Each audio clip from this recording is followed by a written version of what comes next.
اعوذ بالله من الشیطان الرجیم.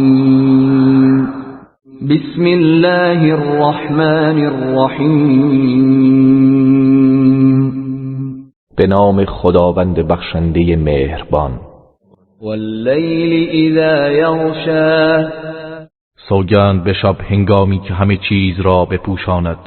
والنهار اذا تجلی.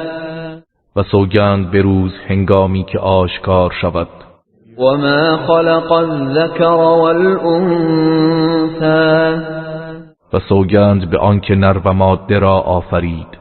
این سعیکم لشتی. که یقینا سعی و تلاش شما مختلف است. فاما من اعطى واتقى. پس اما کسی که در راه خدا بخشید و پرهیزگاری کرد وصدق بالحسنى. و سخنان نیک را تصدیق کرد فسنيسره لليسرى. پس ما او را برای راه آسان توفیق می دهیم. واما من بخل واستغنى. و اما کسی که بخل ورزید و بی‌نیازی طلبید وكذب بالحسنى. و نیز سخنان نیک را تکذیب کرد فسنيسره للعسرى. پس به زودی او را برای راه دشوار سوق می دهیم. وما يغني عنه ماله اذا تردى.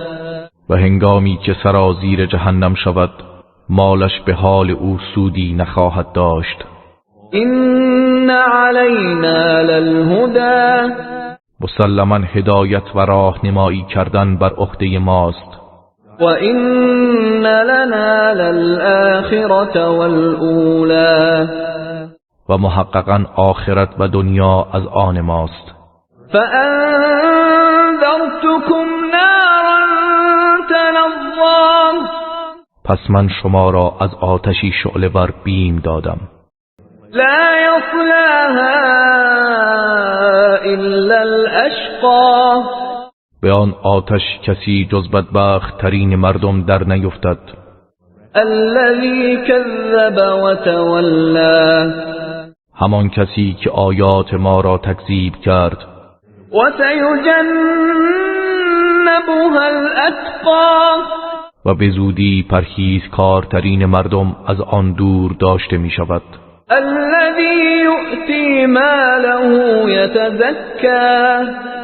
همان کسی که مال خود را در راه خدا می بخشد تا پاک شود. وما لأحد عنده من نعمة تجزى. و هیچ کس را بر او نعمت و حقی نیست تا بخواهد با انفاق پاداش دهد. إلا ابتغاء وجه ربه الأعلى. مگر برای به دست آوردن وجه و خوشنودی پروردگار برترین. ولسوف يرضى. و به راستی خوشنود خواهد شد.